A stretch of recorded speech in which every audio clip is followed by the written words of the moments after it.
Dear students, I have come with a new module, Agreements Expressly Declared Void, and this is part 3. So we had 12 points. I am dividing it into different modules. With part 4, the entire topic will be covered. So one more module will be there to explain this Agreements Expressly Declared Void.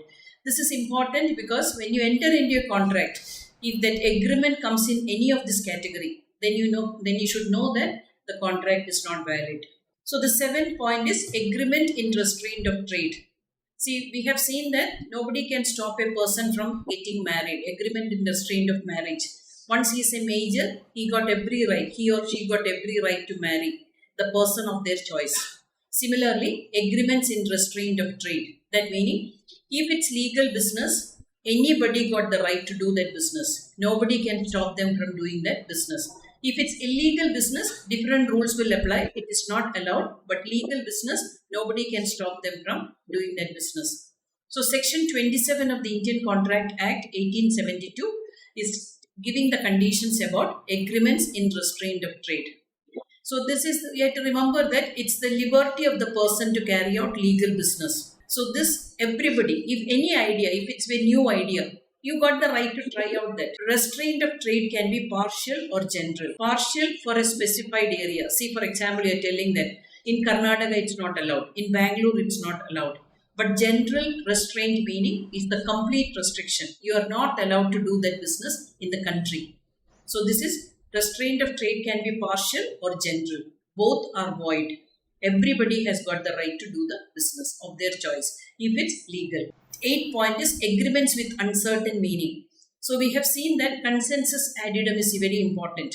Whatever you are entering into agreement, it should be certain that whatever the quantity, whatever the price, whatever the existence, price, title, subject matter, anything, if it is not clear, it can be an uncertain agreement.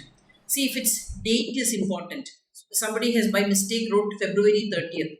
It's agreement of uncertain. There is no February 30th. Even if it's a leap year, it will come only February 29th. So Section 29 of the Indian Contract Act 1872 is saying that agreements with uncertain meaning are void. Similarly, it is about quantity. If it's for writing a book or selling a book, that meaning the title of the book, the course, that price, everything should be specified. Then only the meaning is clear. The publisher's name, everything should be there. Then only the agreement is clear in meaning. 9th point is wagering agreements. So Section 10 of the Indian Contract Act 1872 is talking about wagering agreements. So what is wagering agreement? We have seen betting, gambling. So what the people will do? They will say that if India-Pakistan match is going on, cricket match, cricket enthusiasts will say that those who are supporting India will bet for India's win. Those who are supporting Pakistan will bet for Pakistan's win. So whoever will win, they will get the amount. So that is the wagering agreement. So promise to pay money or money's worth based on uncertain event. It can be anything. It can be based on a stock dealing, or it can be based on a share price, stock price, gambling, lottery, anything. So wagering agreements are void as per the Indian Contract Act. There are reasons for that we will see. Now, what are the essentials of wagering agreement? Promise to pay money or money's worth. So, amount is involved. Monetary consideration is involved. A certain amount they have mentioned.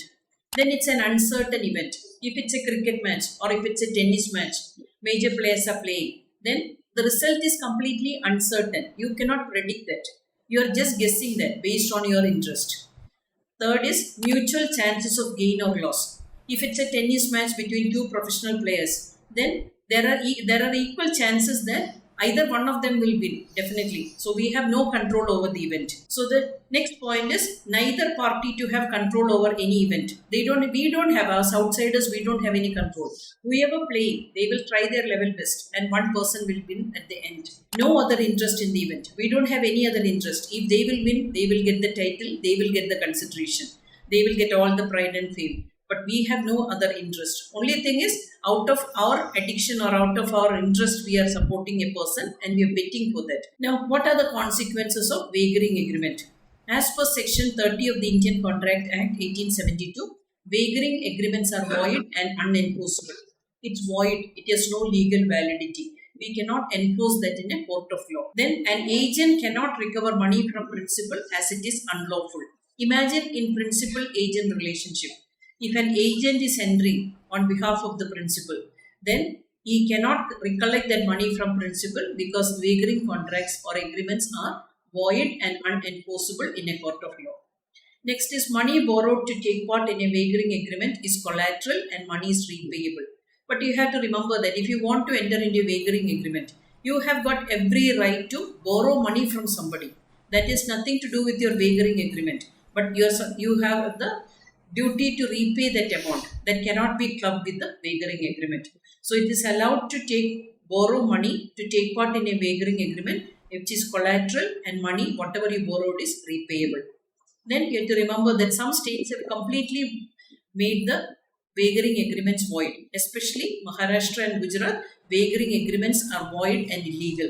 Even in other states also, if they'll come to know that they are entering into betting, gambling and all, police will come and arrest that, and they have to go to jail.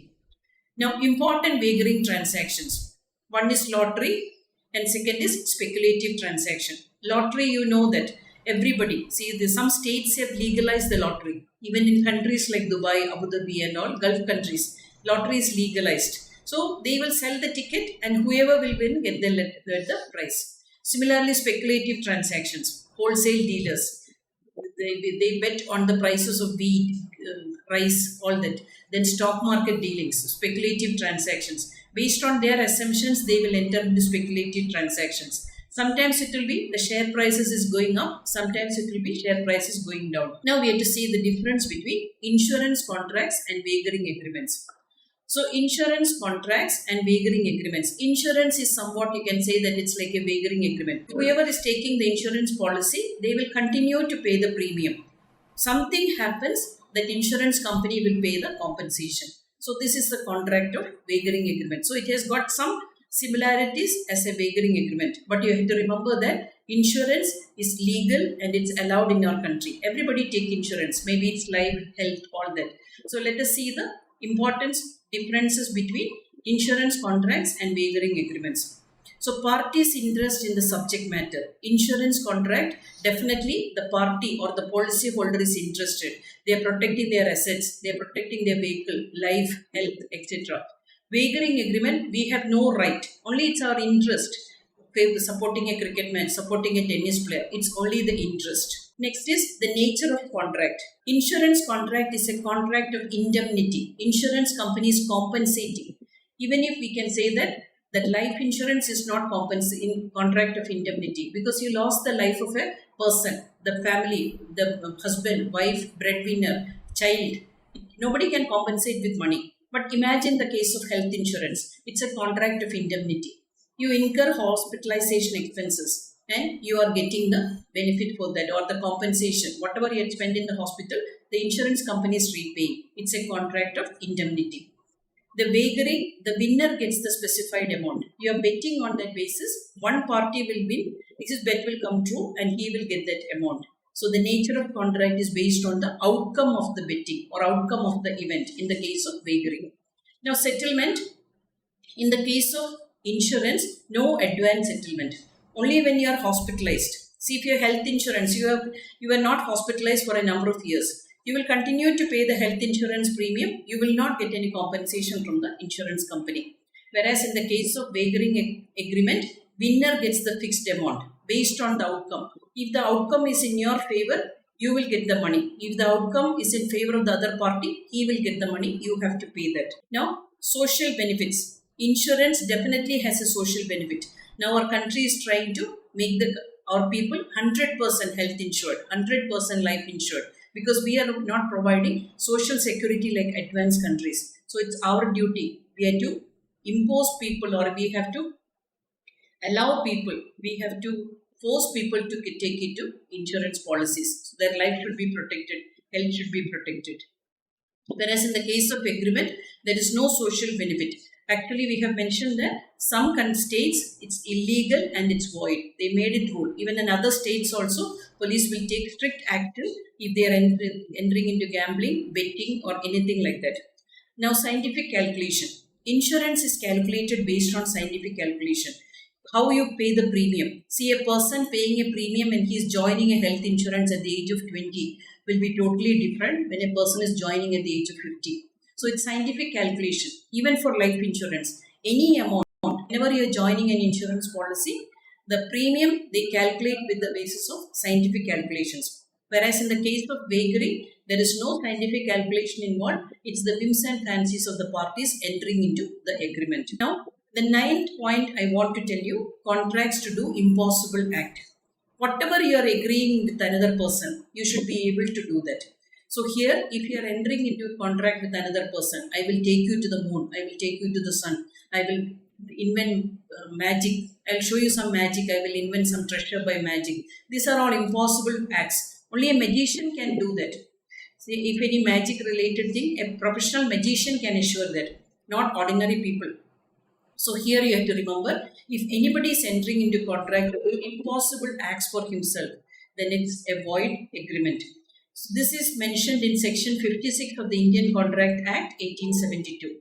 So this act clearly says that an agreement to do an impossible act in itself is void. Going to moon, going to sun, or inventing treasure by magic. All these are impossible acts. This is what I want to explain. Now with another module, we will complete this.